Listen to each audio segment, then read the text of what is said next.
अस्सलाम वालेकुम। एक बार हम फिर हाजिर हैं जमीयत उलमाए कोचाधामन के अध्यक्ष और मजलिस इत्तेहादुल मुस्लिमीन के कद्दावर नेता अलहाज इजहार अस्फी साहब के साथ। कहते हैं ना कि जिस चीज़ की मार्केट में डिमांड होती है उसकी खपत भी ज़्यादा होती है। क्या करें, इनका वीडियो जब हमारे यूट्यूब चैनल पर डलता है तो आप व्यूअर्स के देखने वालों की संख्या जो है बेशुमार हो जाती है, मजबूरन हमें इनका इंटरव्यू करना होता है। चलिए, दरअसल इनसे हम आज गुफ्तगू करेंगे आने वाले ईद के सिलसिले में। सर, आज लोगों ने अलविदा जुमा की नमाज अदा की है और न सिर्फ हिंदुस्तान की तारीख में बल्कि दुनिया की तारीख में पहली बार ऐसा होने जा रहा है कि लोग शायद घरों में ईद की नमाज़ पढ़ेंगे। आप एक ज़िम्मेदार हैं और एक ज़िम्मेदार होने की हैसियत से अवाम को क्या संदेश देना चाहेंगे? ईद की नमाज़ किस तरह से पढ़ी जाए और ईद को किस तरह से मनाया जाए, क्या संदेश है आपका?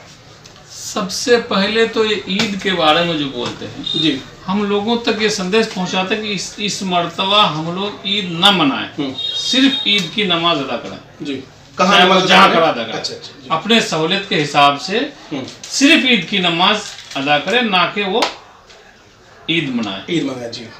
दूसरी बात ये है कि जब पूरे हिंदुस्तान ही नहीं पूरे दुनिया में जी, ये बीमारी के चलते, कोरोना वायरस के चलते यहाँ पर जो हर मुल्क वाले इस बात को जो ऐलान किए हैं, बात भी सही है जी। ये आज के दिन तक, इतना दिन होने के बाद भी इसकी कोई दवाई नहीं निकली है। जी, सबसे बड़ा दवाई इसका सोशल डिस्टेंस।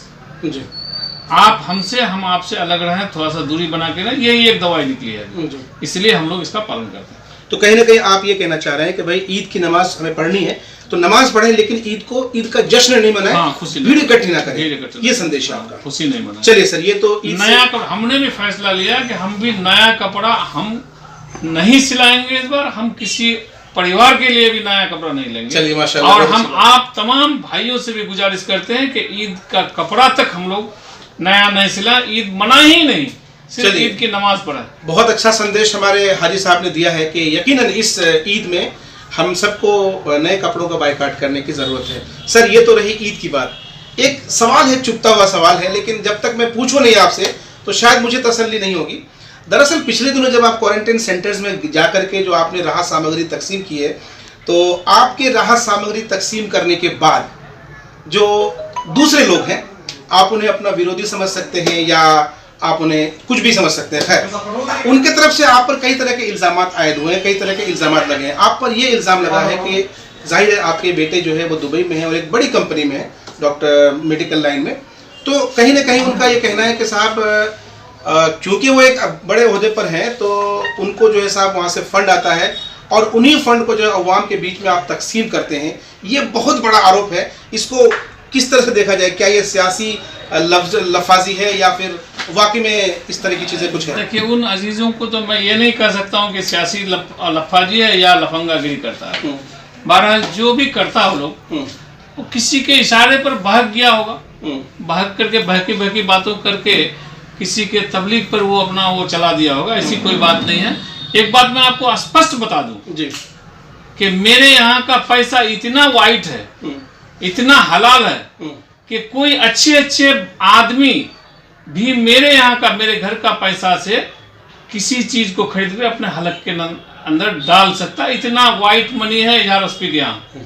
ब्लैक मनी का, इजहार अस्फी का कोई बू ही नहीं है। हमारे बाप दादा का इतना जगह जमीन दिया हुआ है और हम अपने से खेती करते हैं। बाप दादा के जमीन को कोर करके अपने से उसमें धान, गेहूं, चावल, सरसों, मकई उगाते हैं। उसी पैसे को हम खर्च करते हैं। लिहाजा कोई भी आदमी हमारे यहाँ के, हमारे घर से जो भी सामान निकलता है बिल्कुल शुद्ध और एक नंबर और वाइट, जिसको हम लोग कहते हैं वाइट, और जिसको कहते हैं हलाल।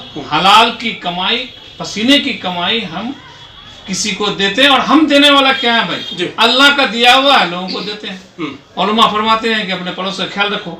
हम पड़ोसों का ख्याल रखते हैं। तो हो सकता है हमसे बहुत बड़े बड़े लोग, पैसे वाले हैं यहाँ पर, हो सकता है वो करते हैं, हो सकता है नहीं भी करते। मैं अल्लाह आलम बिस्वा में दूसरे के बारे में नहीं बता सकता। मुझे अल्लाह दिया है, मैं लोगों तक पहुँचाता हूँ। ये दो सवाल थे, अहम सवाल थे, इनका जवाब आपसे लेना बहुत जरूरी हो गया था। हाँ, ठीक है। और चलिए, खैर, हम अब ये कटाक्ष वाली बात नहीं करेंगे। आखिर में हम चाहेंगे कि हमारे जो व्यूअर्स हैं, और हमें आपको बताते हुए बेहद खुशी हो रही है कि हमारे ग्रुप में अल्हम्दुलिल्लाह 1,17,000 हमारे व्यूअर्स हैं, हमारे सब्सक्राइबर्स हैं और देखने वाले बहुत सारे हैं। तो आप उनके लिए संदेश दीजिए कि भाई ईद के मौके पर। मैं एक बात और अर्ज कर दूं, जी। आज से कई दिन पहले, शायद 2 या 3 दिन पहले जी ये बात आई थी फेसबुक के माध्यम से। हमारे कुछ अजीज हैं बिशनपुर साइड का, उसके जरिए ये बात आया था कि ये पैसा चंदा करके ला करके बांटते हैं जी। उसको, उस बच्चे को, इस अजीज को पता होना चाहिए कि विदेश में चंदा हम लोग के जैसा आदमी को नहीं मिलता है। पहले वो प्रोटोकॉल देखे, उसके बाद उसके जो गुरु हैं, कि हर आदमी का गुरु होता है, वो अपने गुरु से ये कह दे कि भाई अभी तो क्या बोलता है उसको,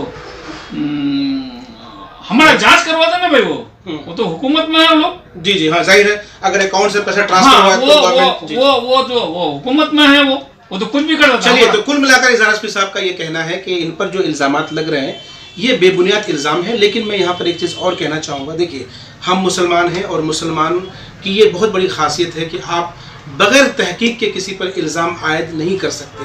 सियासत में लोग बहुत कुछ कह देते हैं लेकिन हम इसकी हिमायत नहीं करते हैं, और आप सबको चाहिए कि किसी पर बगैर किसी तहकीक के इल्ज़ाम मत लगाइए प्लीज़। जी सर, क्या कहना चाह रहे हैं? ये एक बात तो हम और बता देना चाहते हैं कि हम जो बोलते हैं